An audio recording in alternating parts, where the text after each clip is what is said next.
नमस्कार। आज के क्लास में हम लोग आधुनिक भारत के जो मल्टीपल चॉइस क्वेश्चन की सीरीज़ है उसमें सेकंड वीडियो है ये। और यूपी टेट के लिए भी ये इम्पोर्टेंट है, चाहे वो प्राइमरी का टेट हो और अपर प्राइमरी के टेट के लिए भी वो सोशल स्टडीज़ का टेट होता है, तो उस पेपर के लिए भी इम्पोर्टेंट है ये। और आने वाली जो परीक्षाएं हैं, एलटी ग्रेड की परीक्षा है या फिर उत्तर प्रदेश पुलिस की परीक्षा है, कांस्टेबल की और एसआई की, और इसके साथ साथ जो अन्य परीक्षाएं हैं उन सभी के लिए ये इम्पोर्टेंट है। तो जिन लोगों ने अभी तक चैनल सब्सक्राइब नहीं किया है वो लोग चैनल सब्सक्राइब कर लें और बेल आइकन दबा दें, ताकि जो भी नया वीडियो अपलोड हो उसकी जानकारी आपको मिल जाए। तो स्टार्ट करते हैं। फर्स्ट है, भारत और यूरोप के मध्य होने वाले व्यापारिक मार्ग थे। यहाँ पे 3 व्यापारिक मार्ग दे रखे हैं। फारस की खाड़ी से होता हुआ समुद्री मार्ग से इराक, तुर्की, वेनिस और जिनेवा। जिनेवा स्विट्जरलैंड में है। लाल सागर से अलेक्जेंड्रिया मिस्र तक। मध्य एशिया से मिस्र और यूरोप। ये 3 व्यापारिक मार्ग हैं और इसमें ऑप्शन दे रखे हैं केवल एक, एक और दो, दो और तीन, एक, दो और तीन। आंसर है इसका डी। तीनों मार्ग जो थे वो व्यापारिक मार्ग थे भारत और यूरोप के बीच पे। वांडीवास के युद्ध में अंग्रेजों ने को हराया। देखिए, वांडीवास का युद्ध जो है ये 1760 में हुआ था और ये फ्रांसीसी और अंग्रेजों के बीच हुआ था। फ्रांसीसी जो था उसका जो सेना नायक था या फिर सेनापति था वो लाली था, और अंग्रेजों की तरफ से सर आयरकूट जो थे वो आयरकूट था। और इसका ओरिजिनल नाम जो है वांडीवास, बेसिकली ये पड़ता है तमिलनाडु में, और इसका जो ओरिजिनल नाम है वो है वंदवासी। ठीक है, नेक्स्ट आते हैं।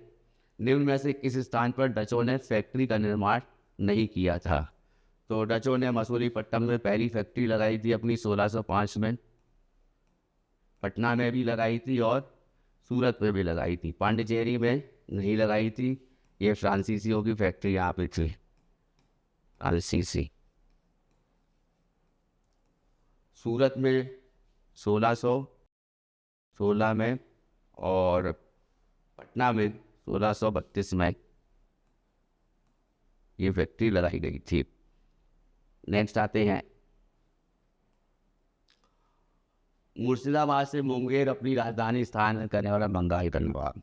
तो मुर्शिदाबाद तो जानते हैं हम लोग कि मुर्शिदाबाद सिराजुद्दौला ने उसको राजधानी बनाया था, और उसके बाद में जब सिराजुद्दौला हार गया था प्लासी के युद्ध में, तो उसके बाद में मीर कासिम इसने मुंगेर को राजधानी बनाया था। तो इसका आंसर हो जाएगा मीर कासिम। निम्नलिखित में से कौन सा युग मराठों की कर प्रणाली से संबंधित था? तो मराठों ने जो है चौथ और सरदेशमुखी ये कर थे जो उनके द्वारा लगाए गए थे। भारत का पहला हिंदी समाचार पत्र कौन सा है? तो हिंदी समाचार पत्र भारत का वो उदंड मार्तंड है, जो कि जुगल किशोर ने स्टार्ट किया था। जुगल किशोर कानपुर के रहने वाले थे, लेकिन ये कलकत्ता से इसको स्टार्ट किया था, उदंड मार्तंड को। फिर है अखिल भारतीय किसान सभा। स्वामी सहजानंद जो थे अखिल भारतीय किसान सभा के पहले जो थे वो प्रेसिडेंट थे, या कह सकते हैं कि वो अध्यक्ष थे। और 1936 में ये अखिल भारतीय किसान सभा हुई थी, और ये हुई थी, इसकी स्थापना 1936 में करी गई थी। ये लखनऊ में हुई थी, और उस टाइम में लखनऊ में ही जो है कि कांग्रेस का अधिवेशन भी हुआ था। नेक्स्ट है, आत्मीय सभा की स्थापना किसने की? देखिए, आत्मीय सभा की 1915 में स्थापना होती है, और ये राजा राम मोहन राय द्वारा की जाती है। इनको हम लोग जानते हैं कि इनको पुनर्जागरण का अग्रदूत कहा जाता है, और नवजागरण के अग्रदूत भी कहा जाता है। और इन्होंने जो है ब्रह्म समाज की स्थापना भी की थी, ब्रह्म समाज की स्थापना। और वो कहाँ पे, वो कब की थी? वो की थी 1915, माफ़ कीजिएगा, सॉरी, आत्मीय सभा की तरह 1815 में। ठीक है। ये 1815 में, ये फिर 1828 में जो है ये ब्रह्म समाज की स्थापना कर इन्होंने की थी।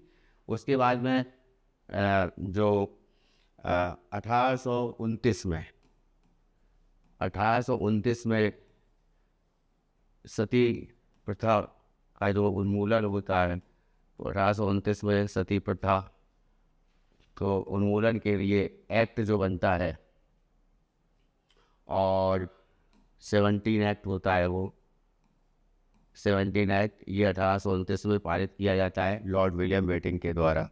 तो वो इन्हीं के, इनका जो नाम है वो, इनका जो है विशेष योगदान रहता है सती प्रथा के उन्मूलन के लिए। फिर है, निम्नलिखित हस्तियों में से कौन प्रार्थना समाज के संबंधित नहीं है? प्रार्थना समाज की जो स्थापना करी थी वो करी थी महादेव गोविंद रानाडे ने। तो महादेव गोविंद रानाडे भी थे, आत्माराम पांडुरंग भी थे, और आरजी भंडारकर भी थे। ये तीनों जो हैं प्रार्थना समाज से संबंधित थे। ईश्वर चंद्र विद्यासागर ये इससे संबंधित नहीं थे। विधवा पुनर्विवाह के लिए इन्होंने जो है कार्य किया था ईश्वर चंद्र विद्यासागर ने। और विधवा पुनर्विवाह जो अधिनियम आया था, विधवा पुनर्विवाह अधिनियम, ये आया था 1856 में। और एट दैट टाइम जो है ये लॉर्ड कैनिंग जो थे वो भारत के गवर्नर जनरल थे। ठीक है, उस समय वाइसराय ये नहीं बने थे। तो अंतिम गवर्नर जनरल भारत के वो लॉर्ड कैनिंग थे, फिर प्रथम वाइसराय भी हो गए थे। अच्छा, महादेव गोविंद रानाडे जो MG रानाडे हैं, इनके बारे में भी जान लीजिए कि गोपाल कृष्ण गोखले के ये गुरु थे। और इन्होंने जो है इसके साथ साथ जो है महादेव गोविंद रानाडे ने प्रार्थना समाज की जो है इसकी स्थापना की थी। इसीलिए इनको जो है मेनली जाना जाता है, और इनको फादर ऑफ इंडियन इकोनॉमिक्स भी कहा जाता है। तो कहीं कहीं पे जो है बुक्स में मिलता है कि दादा भाई नौरोजी जो है उनको, चूँकि उन्होंने नेशनल इनकम पहली बार निकाली थी, और इंग्लैंड डेप्ट टू इंडिया जो है उसको उन्होंने लिखा था, तो धन का बहिर्गमन का सिद्धांत दिया था। तो इसके लिए जो है उनको माना जाता है फादर ऑफ इंडियन इकोनॉमिक्स। लेकिन इसमें जो कंट्राडिक्टरी है कि कहीं कहीं पर जो है ये भी लिखा जाता है कि MG रानाडे को जो है फादर ऑफ इंडियन इकोनॉमिक्स माना जाता है। ठीक है, जब कांग्रेस की स्थापना हुई 1885 में, तो इन स्थापना में जो है A.O. ह्यूम ने ये स्थापना की थी। और A.O. ह्यूम जो थे उसके साथ साथ जो है महादेव गोविंद रानाडे, दादा भाई नरोजी दिनसा वाचा, और गोपाल कृष्ण गोखले और फिरोज शाह मेहता, इनका नाम जो है प्रमुख रूप से आता है, जो कि कांग्रेस की स्थापना में जो है ये एक प्रबल इन्होंने समर्थक थे, और एक तरह से इन्होंने एक निर्माण में जो कांग्रेस की स्थापना में महत्वपूर्ण भूमिका अदा की थी। ठीक, नेक्स्ट आते हैं, अंग्रेजी भारतीय प्रशासन की सरकारी भाषा कब बनी? तो अंग्रेजी ये लॉर्ड मैकाले के द्वारा जो है अंग्रेजी को प्रोत्साहित किया गया था। और उसके बाद जो है ये यहाँ पे 4 ऑप्शन है, 1832, 35 और 40 और 43। तो ये बनी थी 1835 में। ठीक है, 1835 में अंग्रेजी जो है भारतीय प्रशासन की सरकारी भाषा बनी थी। नेक्स्ट है, स्वामी विवेकानंद ने रामकृष्ण मिशन की स्थापना कब की थी? तो स्वामी विवेकानंद ने रामकृष्ण मिशन की स्थापना 1857 में की थी। 97, माफ़ कीजिएगा, 1897 में की थी। ठीक है, अब इसमें एक चीज़ और इम्पोर्टेंट है कि अब स्वामी विवेकानंद का नाम जैसे नरेंद्र दत्त था इनका नाम, और इनको स्वामी जो उपाधि दी थी वो महाराजा खेतड़ी ने दी थी। तीसरा जो इम्पोर्टेंट है कि रामकृष्ण की मिशन की जो स्थापना जब करी थी स्वामी विवेकानंद ने, तो उसमें ये जो रामकृष्ण मिशन है ये बेसिकली कलकत्ता में की थी। और एक बलराम बसु थे, उनका घर था वहाँ पे जो है इनकी रामकृष्ण मिशन की स्थापना की थी।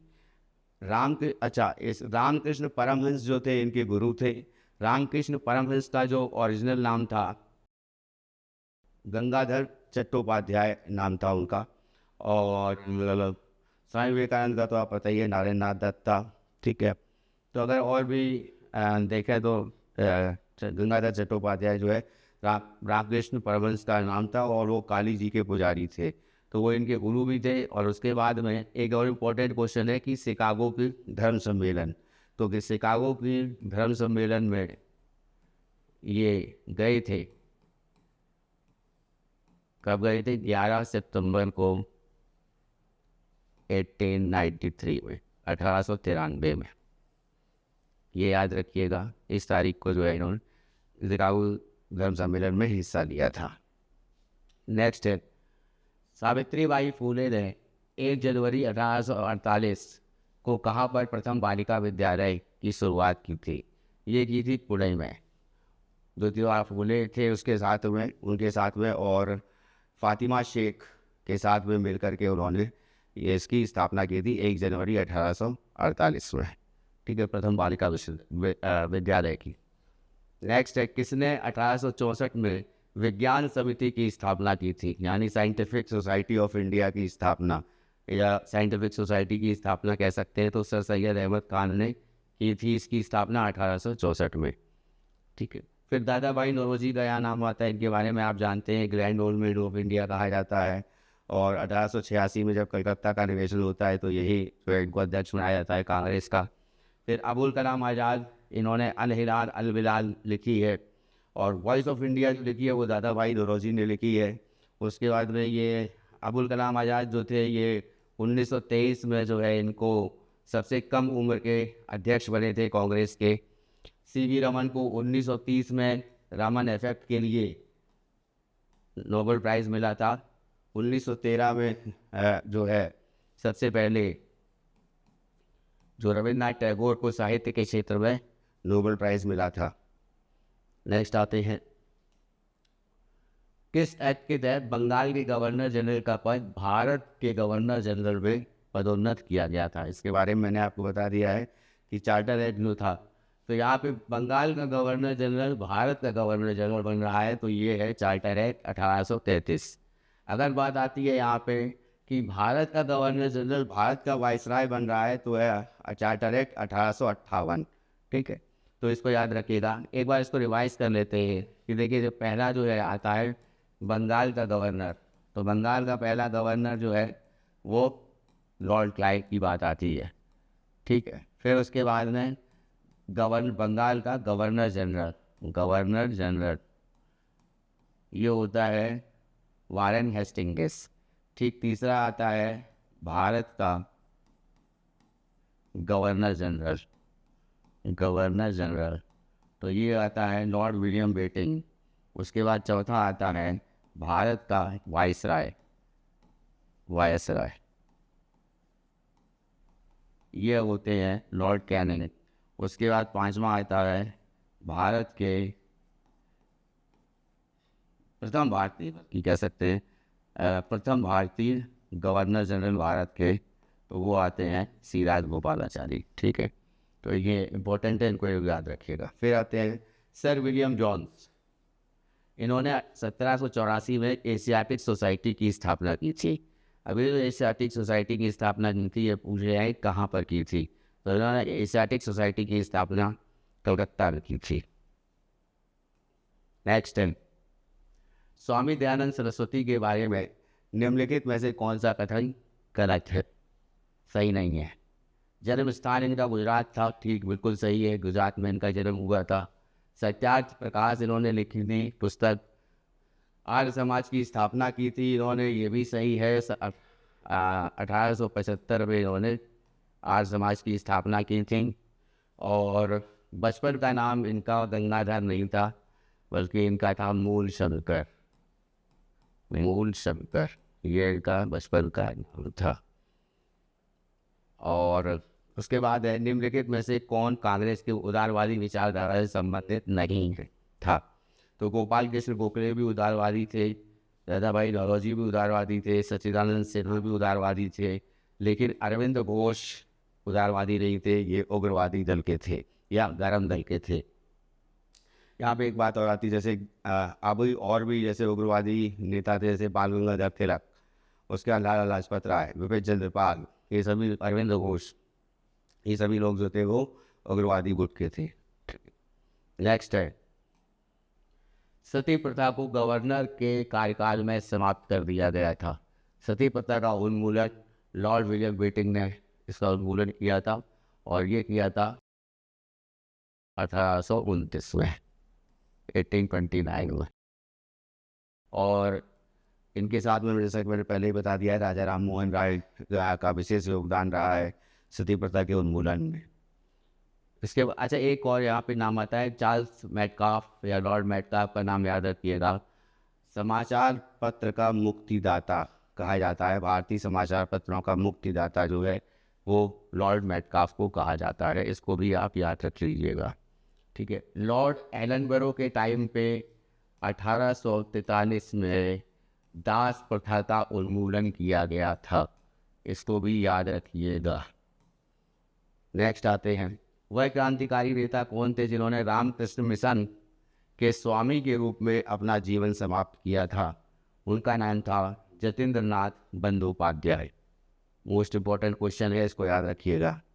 नेक्स्ट है, 1913 में गदर पार्टी का गठन कहाँ किया गया था? सैन फ्रांसिस्को में गदर पार्टी का गठन किया गया था। लाला हरदयाल ने और सोहन सिंह भाकना ने इसका गठन किया था। लाला हरदयाल का नाम ज़्यादा आता है। अमेरिका में सैन फ्रांसिस्को शहर में इसका गठन किया गया था, और इसका पहला जो गदर नाम से एक साप्ताहिक निकला था, पत्र निकलता था, और वो उर्दू में सबसे पहले छपा था। ये बहुत इम्पोर्टेंट है, इसको याद रखिएगा, ये भी पूछा जाता है।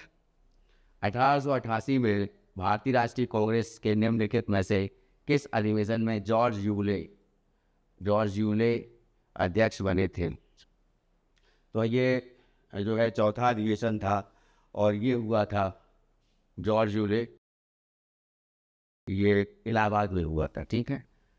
यहाँ पे चौथा अधिवेशन जो है, और इससे पहले जो है 1887 में जो तीसरा अधिवेशन हुआ था, उसमें बदरुद्दीन तैयब जी वो अध्यक्ष बने थे। और बदरुद्दीन तैयब जी जब अध्यक्ष बने थे तो मद्रास में यह अधिवेशन हुआ था। फिर बंगाल के किस स्वतंत्रता सेनानी की मृत्यु 18 वर्ष की आयु में हो गई थी? तो खुदीराम बोस इसका आंसर है। चरिदास प्रफुल्ल चाकी बालमुकुंद के नाम आते हैं यहाँ पे। तो मैन जो है खुदीराम बोस और प्रफुल्ल चाकी की ये स्टोरी है। क्या होता है कि किंग्स फोर्ड होते हैं, वो मुजफ्फरपुर के जो है चीफ जस्टिस होते हैं एक तरह से, और वो क्रांतिकारियों को जो है एक विरुद्ध जो है वो काम वो अपना निर्णय देते हैं, और एक तरह से वो क्रांतिकारियों के विरुद्ध उनकी कार्रवाइयाँ रहती है। तो किंग्स फोर्ड की हत्या के लिए खुदीराम बोस को और प्रफुल्ल चाकी को चुना जाता है। अब जब उनको चुना जाता है तो उसमें क्या होता है कि ये क्या होता है कि किंग्स फोर्ड की कार पर बम फेंकते हैं, और बम फेंकने पर क्या होता है कि किंग्स फोर्ड तो उसमें मौजूद नहीं होते उस कार पर। उस कार पर जो होते हैं वो कोई कैनेडी होते हैं, वो उन कैनेडियों की वो भी एक तरह से बैरिस्टर होते हैं, उनकी पत्नी और उनकी पुत्री की मृत्यु हो जाती है, जिसके कारण खुदीराम बोस को फांसी की सजा सुनाई जाती है। तो 18 वर्ष की उम्र में जो है इनको फांसी की सजा सुनाई जाती है, और ये इनको जो है वहीं पर मुजफ्फरपुर जेल में रखा जाता है, वहीं पर इनको फांसी देने जाती है, ठीक है। उसमें प्रफुल्ल चाकी का नाम भी आता है इसमें मुजफ्फरपुर कांड में। तो जतींद्रदास का नाम जो है ये लाहौर षड्यंत्र केस के टाइम पे है, उस टाइम पे आता है। और साथ साथ में जब जो है कि लाहौर षड्यंत्र केस होता है तो उसमें बहुत लोग जो है वो जो है वो एक तरह से उनको जेलों में डाल दिया जाता है। और ये एक तरह से क्रांतिकारियों में जिसमें चंद्रशेखर आज़ाद, भगत सिंह और जतीन्द्र दास और इसके अलावा जो है राजेंद्र लाहिड़ी, रोशन सिंह, ये सभी होते हैं। तो जतीन्द्र दास जो है इनकी 64 दिन की भूख हड़ताल, ये बहुत ही क्वेश्चन पूछा जाता है कि 64 दिन की भूख हड़ताल के बाद में जेल में इनकी मृत्यु हो जाती है। तो इनको भी याद रखिएगा इस क्वेश्चन को, ठीक है। फिर आते हैं बाल मुकुंद का नाम ही क्रांतिकारियों में आता है। तो बाल मुकुंद भी जो थे वो HRA जो संगठन था उससे जुड़े थे, हिंदुस्तान रिपब्लिक एसोसिएशन से, जो कि कानपुर में जिसका जो है फॉर्मेशन होता है, और उससे जो फाउंडिंग मेंबर होते हैं, जो क्रांतिकारी संगठन होता है HRA, हिंदुस्तान रिपब्लिक एसोसिएशन, तो वो होते हैं। इसमें सबसे पहला नाम होता है वो सचिंद्र सान्याल का होता है। सचिंद्र सान्याल के अलावा जो है राम प्रसाद बिस्मिल और बटुकेश्वर दत्त के बाद में जैसे बाल मुकुंद का भी नाम आता है, और उसके बाद में सचिन सान्याल का नाम जो है वो पहले आता है। खासतौर से सचिन सान्याल और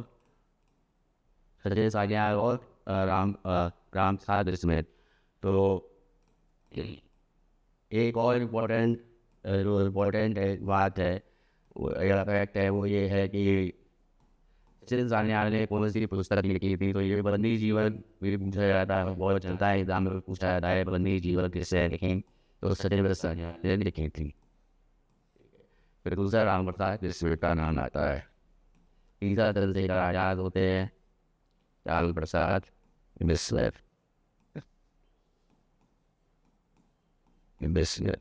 तो इसका फॉर्मेशन कब होता है? 1924 में होता है। पिछले भी क्लासेस की जो मल्टीपल चॉइस क्वेश्चन कराई है मैंने, तो उसमें एक वीडियो में वो पूरा जो है हमने डिटेल समझाया है, जिसको भी हम टाइम नहीं लेंगे। तो 1924 इसका फॉर्मेशन कानपुर में होता है। महात्मा गांधी ने नेशनल इंडियन कांग्रेस का गठन किस वर्ष किया था? महात्मा गांधी ने नेशनल कांग्रेस का गठन जो है वो 1894 में किया था, साउथ अफ्रीका में। साउथ अफ्रीका ये थे द्वारा नेशनल कांग्रेस के अलावा जो है इन्होंने फिलिक्स आश्रम की भी स्थापना वहाँ पर करी थी। अब महात्मा गांधी ने वहाँ से जब वापस आए थे तो 9 जनवरी को वो वापस आए थे, 9 जनवरी 1915 को। और जब ये वापस आए थे तो उसी दिन जो है भारतीय प्रवासी दिवस भी मनाया जाता है। ठीक है, नेक्स्ट आते हैं। निम्नलिखित में से किस किसान विद्रोह में सरदार वल्लभ भाई पटेल ने भाग लिया था? तो बारडोली सत्याग्रह था, ये 1928 में हुआ था। और इसमें जो है इस सत्याग्रह में एक बारडोली जो है ये गुजरात में पड़ता है। इस सत्याग्रह में महात्मा गांधी के साथ में वल्लभ भाई पटेल ने भी भाग लिया था। फिर निम्नलिखित में से कौन समाज में सामाजिक और धार्मिक सुधारों में सक्रिय रूप से शामिल नहीं था? तो राजाराम मोहन राय भी थे, ज्योतिबा फूले भी थे, उन्होंने सत्य शोधक समाज लिखी है पुस्तक। ईश्वर चंद्र विद्यासागर भी थे, इन्होंने जो है विवाह को है जो है उसको दोबारा उसको आगे लाया, और विवाह के नियम को बनवाने में इनका जो है विशेष योगदान रहा। उसके आप इसमें आ रहे भारतेंदु हरिश्चंद्र, ये हिंदी के लेखक थे। कवि वचन सुधा, याद रखिएगा, ये इनकी पुस्तक है, बहुत पूछी जाती है, कवि वचन सुधा।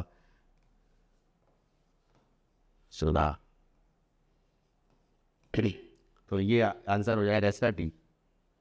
नेक्स्ट है, वह क्रांतिकारी नेता कौन थे जिन्होंने रामकृष्ण मिशन के स्वामी के रूप में अपना जीवन समाप्त किया था? ये थे जतिंद्र नाथ बंदोपाध्याय। ये क्वेश्चन रिपीट हुआ ऐसा है, ठीक है। तो यही इनका नाम जो था, इन्होंने रामकृष्ण मिशन के स्वामी के रूप में अपना जीवन समाप्त किया था। दिसंबर 1916 का लखनऊ समझौता भारतीय राष्ट्रीय कांग्रेस और के बीच एक समझौता था। तो दिसंबर 1916 में लखनऊ पैक्ट होता है, और ये होता है कांग्रेस और मुस्लिम लीग के बीच में। तो यहाँ पे आंसर आता है डी, मुस्लिम लीग, ठीक है। अब मुस्लिम लीग की स्थापना पे आते हैं। तो 1906 में मुस्लिम लीग की स्थापना सलीमुल्लाह खान और आगा खान ने की थी। कहाँ पर की थी? ढाका में की थी, याद रखिएगा, ढाका में की थी। फिर बात आती है हिंदू महासभा की स्थापना 1915 में हुई थी। कम्युनिस्ट पार्टी 1924 में, और उसके बाद में स्वतंत्र पार्टी का तो नाम नहीं है। और उसके बाद अब जो है इसमें 1916 में उस समय जो है ये पूछा जाता है कि 1916 का जो लखनऊ अधिवेशन था उसमें नरम दल और गरम दल, तो एक तरह से जो है उदारवादी और उग्रवादी गुट जो है उनके बीच में एक तरह से मनमुटाव हो गया था, कन्फ्लिक्ट हो गया था। मतभेद हो गया था, जो कि सूरत अधिवेशन में हुआ था 1907 में। और उसके बाद में जो है 1916 में उनको भी मिला करके जो है एक तरह से नरेंद्र और गरमदल या कह सकते उदारवादी और उग्रवादी गुट भी इकट्ठे होकर के कांग्रेस में फिर से जो है एक साथ हो गए थे। तो इसमें जो है भारतीय राष्ट्रीय कांग्रेस और मुस्लिम लीग का अधिवेशन एक साथ होता है लखनऊ में 1916 के अधिवेशन में।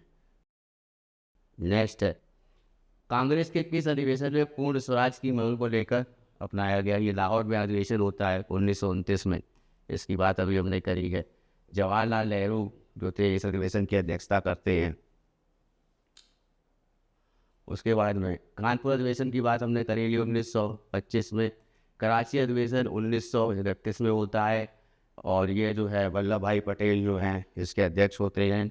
सूरत अधिवेशन 1907 में होता है। इसमें नरेंद्र और गरमदल या कह सकते उदारवादी और उग्रवादी गुट में जो है मतभेद हो जाता है और कांग्रेस दो भागों में टूट जाती है। नेक्स्ट है, भारत का राष्ट्रगान जन गण मन पहली बार भारतीय राष्ट्रीय कांग्रेस के अधिवेशन में गाया गया था। देखिए ये जो अधिवेशन था ये होता है कलकत्ता में। कलकत्ता के अधिवेशन में ये गाया जाता है और 1911 का अधिवेशन होता है ये 1911 के अधिवेशन में। और इस अधिवेशन में इसको जो है गाया किसने था? तो जन गण मन ये बेसिकली क्या है कि हमारा राष्ट्रगान है और इसको जो है सरला देवी जो थी चौधरानी, सरला देवी चौधरानी जो थी वो उन्होंने गाया था। और जन गण मन इसको लिखा किसने? गीतांजलि से ये लिया गया है। गीतांजलि पुस्तक जो है उसको लेकर के साहित्य में जो उनको नोबेल प्राइज मिला था रविन्द्रनाथ टैगोर को, और ये उनकी भांजी थी सरला देवी चौधरानी जो कि उनकी बहन की बेटी थी। ठीक है, अब इसमें बात आती है कि ये 1911 के अधिवेशन में, कलकत्ता अधिवेशन में पहली बार जन गण मन ये गाया गया था। ठीक है, और उस समय जो है कि जो अध्यक्षता किसने की थी, ये भी अगर हम बात करें कि भारतीय राष्ट्रीय कांग्रेस की अध्यक्षता किसने करी थी उस समय, जो कौन थे अध्यक्ष इसके, इसकी बात करें तो विशल नारायण